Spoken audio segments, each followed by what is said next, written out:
तो अच्छा लगता है। लेकिन कोई गुलाब जामुन खा रहा है, एक खा रहा है, दो तीन और रखे हुए हैं, संयोग से कोई मित्र भी नहीं आए तो तीनों उसको गपकने के लिए मिल जाएंगे अगर वो खा रहा है।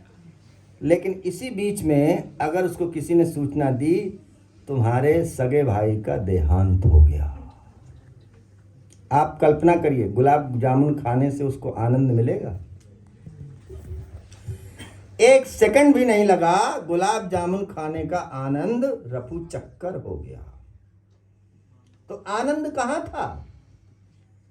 गुलाब जामुन तो आनंद को प्राप्त करने में सहायता दे रहा था, आनंद वहां नहीं था। आनंद तो इंटीग्रेटेड अप्रोच में था।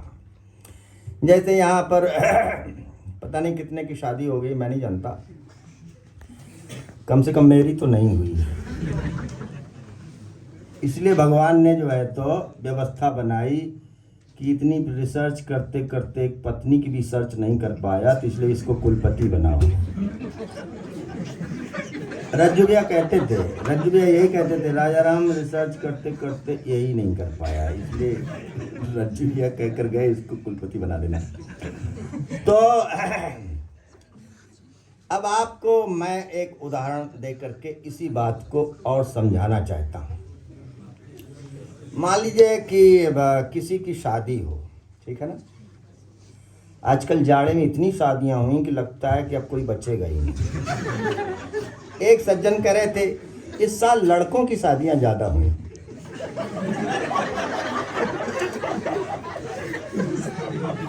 भाई ऐसा होता है क्या? वो कह रहा था इस साल पता नहीं लड़कों की शादियां ज्यादा। अरे हमने कहा भाई ये तो म्यूचुअल है, उतना ही तो लड़कियों की होगी जितनी लड़कों की होगी।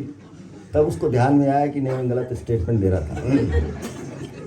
शादी हो है, मान लीजिए दहेज बहुत बढ़िया मिला, आजकल लड़के मतलब अच्छी पोस्ट में आ जाते हैं तो कहते क्या 1 करोड़ से कम नहीं लेंगे।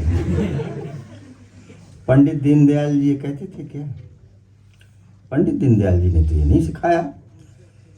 तो मान लीजिए कि आपको खुदा ना खास्ता मिल ही गया 1 करोड़, चलो ठीक है।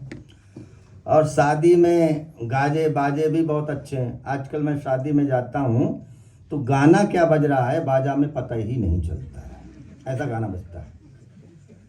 और कभी कभी तो इतना उल्टा बजा देते हैं कि उसमें शादी का मजा ही किरकिरा हो जाता है। अब एक मैं ऐसे ही ज़बरदस्ती में गया, आजकल शादी में कम जाता हूँ इसीलिए, क्योंकि उसमें डीजे रहता है और उसकी जो इंटेंसिटी होती है इतनी खतरनाक होती है। 72 डेसिबल तो परमिसिबल है और हजारों डेसिबल को बजाते हैं, इसलिए हार्ट अटैक भी खूब होती है, इसलिए मैं जाती नहीं। तो गाना क्या बज रहा था उसमें? ये तो ठीक है डीजे बज रहा था, लेकिन गाना क्या बज रहा था? मैं का करूं राम मुझे बुढ़ा मिल गया। भाई कोई रेलेवेंस तो होना चाहिए। मान लीजिए ये सब चल रहा था, ठीक है ना। और खाने पीने के क्या क्या व्यंजन लगे हुए थे, कटलेट ये वो, इतने आइटम। आजकल देसी आइटम कम रहते हैं, विदेशी ज़्यादा रहते हैं और बच्चों को वही ज़्यादा पसंद रहते हैं। अब हम जैसे लोगों को तो दिक्कत होती है, कटलेट बर्गर चाउमीन ये वो दुनियादारी, इतना सब कुछ है। लेकिन मैं आपसे एक प्रश्न पूछना चाहता हूं कि ऐसी वो कौन सी चीज है, एक चीज जो अगर नहीं है तो सारा आनंद किरकिरा हो जाएगा, कुछ आनंद ही नहीं आएगा। ऐसी कौन सी बात हो सकती है? सब कुछ है। लड़की के लिए लड़का भी अच्छा है, लड़के के लिए लड़की भी अच्छी, सब कुछ है, हर चीज बढ़िया। अच्छा 5 स्टार क्या 7 स्टार में शादी हो रही है, आजकल होटलों में शादी होती है कॉन्ट्रैक्ट में। तो लेकिन एक चीज ऐसी है, मान लीजिए कि कौन सी चीज ऐसी हो सकती है अगर वो ना हो तो कोई आनंद आ ही नहीं सकता शादी में? बताइए, कोई बता सकता है? विद्यार्थी नहीं बताएंगे तो मैं बताऊंगा। चलिए मैं ही बता देता हूं। सब कुछ होते हुए भी आपकी जो मित्र मंडली है उनको आपने निमंत्रण दिया, वो तो आपका खर्च ही कराते हैं। तो लेकिन एक भी मित्र आपकी शादी में निमंत्रण देने के बावजूद भी एक भी नहीं आया तो आपको आनंद आएगा? नहीं आएगा। तो आनंद का स्रोत क्या था? ये पंडित जी बताते हैं। आनंद का स्रोत जो था वो केवल बाहरी चीजों में नहीं है। आनंद का स्रोत जो है तो एक दूसरे से मिलने में है। हम सब एक हैं, हम एकात्म हैं। मित्र मंडली जब आती है तो हमें एकात्मता का बोध होता है। यही पंडित दीनदयाल जी का मार्गदर्शक सिद्धांत था, एकात्म मानववाद। समझाने के लिए मैंने ये उदाहरण दिया आपको कि हम सब एकात्म हैं। ये बोध कराने वाले आपके मित्र थे और वहीं पर आनंद का स्रोत था, वहीं पर मजा था, वही सब था।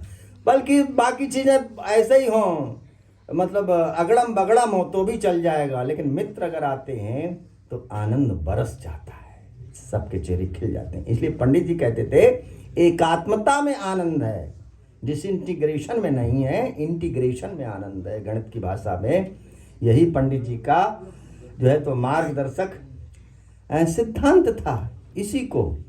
और वास्तव में इसलिए राजनीतिक क्षेत्र में भी जब उन्होंने काम किया तो अनेक प्रकार के सिद्धांत चलते थे, क्योंकि साम्यवाद, पूंजीवाद, ये वाद, ध्रुकानेवाद, ये सब। तो उन्होंने कभी किसी चीज की महत्ता को अस्वीकार नहीं किया।